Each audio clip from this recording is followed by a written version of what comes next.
And welcome back to Sunday House Call for the July 4th weekend. Now that the doctors have scared us about everything, all those dangers outside in the water and when you go out to the lawn, when you're barbecuing, how about inside? Well, common allergens can cause problems for a lot of people this summer, but researchers say it does not have to be the case. Dr. Siegel, what should we look out for? Well, now that it's July, people out there can breathe a little sigh of relief because June is grass pollen month. And there's 50 million allergy sufferers in the United States. Grass pollen is slowly starting to decrease now, but it's being replaced by mold and by fungus. So some of the same people that had grass now have that.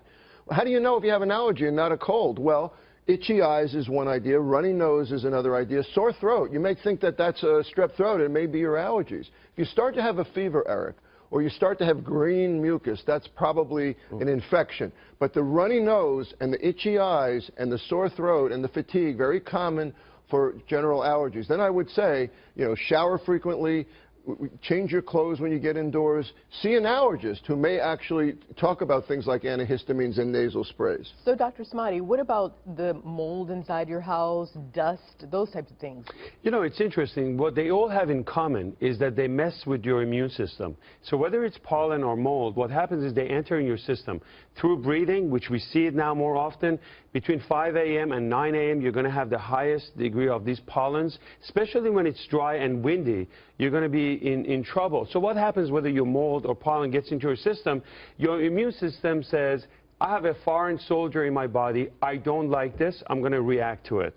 And that's when the cells, the eosinophils, all of them start charging histamines, and you're going to have vasodilation, so you're going to have itchy eyes, you're going to have, your throat is going to be itchy, you're going to have sneezing and coughing. The difference between this and flu or common cold is that you don't have the fever, you don't have the body ache, so you know that you have the allergies. So what do you do at that point? We say take antihistamines because it calms down the symptoms, but really you want to go and get rid of the source where the pollens are. So if you're going to be working out there, make sure you wear a mask because you prevent those pollens from coming in.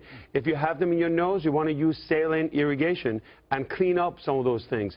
Taking shower, making sure, especially your hair, those pollens are hidden over there. And do me a huge favor, leave your shoes and clothing and your pants out there, because once you bring them in is the way it goes. And use air conditioner, because by keeping your screens open, you're not doing yourself a favor. That's a great point, by keeping your shoes outside the door. Yeah, we keep our shoes outside, but we try to take our clothes off once, you know, if we're on an airplane or whatever. One last thing, sorry. Yes. So I want people to also know, because this is not very common, you can actually get a vaccine. This is very important, and talk to some of the allergy experts. You can get a vaccine before the season starts to boost your immune system, so the minute you get that, bang, it's going to what is that called? Well, what is that called? It's a vaccine that they would give you to prepare you for these allergies. But then would your body build up a resistance to that vaccine? Well, no. In Europe, they've been using allergy vaccines for years. He's talking about giving the antigen, which is the allergen, the thing that's causing you to be allergic, the grass pollen, the tree pollen. You can get it in an injection. Wait a minute, is that like getting a flu shot? So I'm going to get the flu. It's called allergy shots.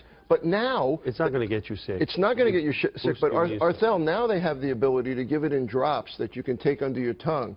My son actually gets that. Instead of a shot, you can get it under your tongue. It's not FDA approved yet, but they're seeing a very similar effect. So what do you ask for when you go to the doctor specifically? You say, is there an allergy shot, or is there something I can take under my tongue? Okay. The other thing you ask for, in my opinion, and again, you don't want to rush to medication, but if it's a severe allergy season, steroid nasal sprays can help a lot. Antihistamine eye drops called Zaditor can help a lot. Those things can help a lot. And David's going to say, well, don't rush to the medication, but it may help you through a couple of bad months. I don't want to see people addicted to these steroid nasal sprays. But they're very, very good in allergies. Just for the record, I'm not always against medications. Of course. But I think a lot of these medications, it's a knee-jerk reaction. But it helps bad allergy sufferers. I understand. But my whole point about medications, it's not because I'm against them. Right. I just think people rush to get these medications. It has side effects. So when we were last week talking about losing weight and doing like healthy exercise and diet, yes, blood pressure medications helps. In this case, allergy medications can help, but if you can avoid the source, That would be But the way sometimes to go. you can't. Of course. All of his suggestions about what you do, by the way, going inside, air conditioning, showering, shoes, all is really excellent. On top of that, a lot of people end up needing these sprays. What about those HEPA filters? Like you can get a... Great idea. You can get HEPA filters that actually filter out grass pollen. Absolutely, all pollen. One last pollen filters. Yeah, one Great last idea. comment I would say is that, you know, if you've done all of this and it doesn't work, there are superb allergy experts out there who know their business a lot better than most doctors, and they have ways to test, are you allergic to this or is it something else that's causing this? So go see them. That's what I did, and I went and got shots for years, and ammo. I'm not allergic anymore, Right. so they say. I'm a huge fan of those As long as allergy they don't get shots. stung. Yeah. And for those of you who won't take shots, again, you can now have them under your tongue. It's helping a lot of people. All right, docs. I take my allergy shot. Next to Dr. Siegel.